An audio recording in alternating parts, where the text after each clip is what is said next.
Now, I want to talk about the idea of spooky objects in general. All right. This is something that I think hopefully everyone's still listening to this point, because this is, if you take anything home out of this section of the podcast, it should be this. How many of y'all have taken your horse somewhere or brought something into an arena to give your horse experience with, whether it's a tarp, a bridge, a jump with a flower box, a liver pool, or you go to a new place and there's hedges or there's golf carts or whatever the hell is out there, right? But there is something in that arena, you're like, my horse might be scared of that. And what do? A lot of people, they go and they show their horse those things to show them that it's going to be okay. All right. That sounds okay. I'm going to go show my horse this so that they're going to be okay with it. How many of y'all have done that and then your horse spooked at the exact same thing that you showed them? And you're like, gosh, dang it. I showed this to you. Like, what the hell is your problem? And I've seen it happen hundreds and hundreds and hundreds of times at clinics all across the country and help people with this all over the place. You're not alone. It's understandable. But the problem with that is that why did you show your horse that thing? Well, one of the reasons you showed them is because you want them to be okay with it. But the real reason that you ultimately did it was because you thought initially that your horse might be scared of that thing. And that is the manifestation of the problem that we don't want to have happen. All right. So what is the answer to this? To me, if you have the foundational principles that you need, if your horse associates the age with helping them, to help them stay relaxed, and you have basic body control, and they're in a good state of mind, I don't ever show them anything. The idea of using obstacles sometimes is to desensitize our horses, and I'll get into that in a second, trust me. But like showing our horses something, we have to think about why we're doing it. We did it because we thought our horse might be concerned about it. Well, what ends up happening is that thought process goes from our brains to their brains, and the horse walks up to it and they're like, okay, this is interesting. And then you stay there and you're like, are you really okay with it? And your horse is like, is there something wrong with this? Is there something I should know about this? Like, is this going to get me? And you're like, it's okay. Like, it won't get you. And you're like, but why are you showing me this? Like, is this going to be a problem? And for too long, you have convinced your horse of something that they would never have had a problem with, that you had some concern within your body that your horse might be concerned about. So your horse is like, well, if you're concerned about this, I should be concerned about this. And I'm a prey animal. So then I shouldn't get anywhere near this because this could get me. Right? And it could have all been avoided in the first place and this is how I approach things, whether I'm going to show my horse a new obstacle or anything new, or if I'm going to take my horse to a new environment and things are going to be different. You know what I do? I focus on the things that they know.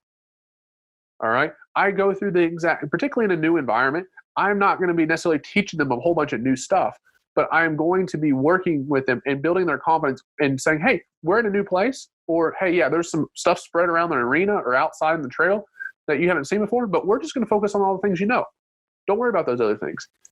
And like I said, there's no you give them, like, why would your horse be concerned about that? You don't know. Your horse didn't say, hey, I'm scared of that.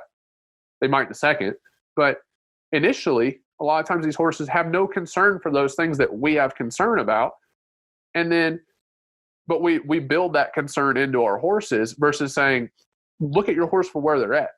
Are they concerned about it? Nope. Then don't worry about it. Go and do the things that they already know how to do. And then if you go to approach that obstacle because you're like, hey, let's walk over the bridge, or hey, like, let's just ride around this. You're not riding. If you're riding around it because you're trying to get them okay with it, you might be manifesting a problem. But if you're just riding around it because it happens to be in that location, you're not manifesting any trouble. Now, let's say your horse does get concerned about it though, and you have made sure that you have mentally not manifested this problem. It's okay. It's completely okay because they haven't seen it before. So it's one of those things that I'm not going to give my horse any reason to be concerned about the spooky object because it's not a spooky object. It's an object, right? Let's go ahead and just cross the word spooky out of the entire situation. It's an object. It's something that we're going to use to give our horses a new experience. And if they've never seen it before, we understand wholeheartedly that our horse has the full damn right to be concerned about it because they've never seen it before. They've never experienced it before. But you have instilled the principles and the education they need to be successful. If you haven't done that, don't put your horse in that situation. But if you have, then you can confidently say, hey, buddy, I understand that you're concerned about this, but we got this. You just need to stay with me because I'm going to stay relaxed. I'm confident you can do this. I know you have the understanding and the knowledge to be successful, and we got this. And then you mentally connect with your horse and say, I understand your concern. You have the right to be concerned because this is totally new. But I will show you have no reason to be concerned about this. Doesn't mean they cannot be concerned. It means that you understand why they are concerned, and then you leave them at that, right? Versus saying, hey, this could be scary. And we go back to the conversation we just had, right? And so I don't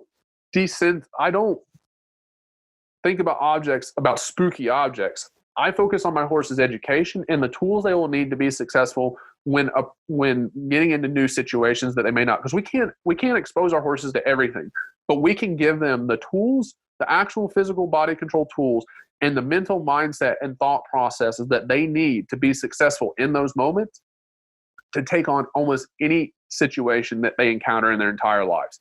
The rest of that depends on how we as people handle that situation. All right. And so we have to understand how our horses think. We have to have a two-way communication. We have to understand how to read our horses' communication on the ground and under saddle, be able to read their ears, read how they're holding their nose. Is their nose a little offset? Is it tight? Is it tilted? Are they holding tension in their body? Can you see their skin wrinkled up or their muscles are tight? Are they swishing their tail? Are they standing there with a cocked foot? Are they have a droopy lip? How are they blinking? Are they have short, fast blinkings? Are they not blinking at all? Are they taking big, deep blinks, right? We have to be able to take in all of these things with our horses to help them navigate these situations. It's communication. They don't speak English back to us verbally, right? We have to listen to their body. We have to listen to the way they hold themselves, the way they maneuver. We have to, when you're working with your horse, you got to think, what is my horse thinking about? What are they thinking about? Sometimes are they even mentally present with me? Are they concerned? Are they super focused? Are they nice and relaxed? What is your horse thinking about? That's when I ride my horses. It's not so much about where their feet are all the time. It's about where their mind is at.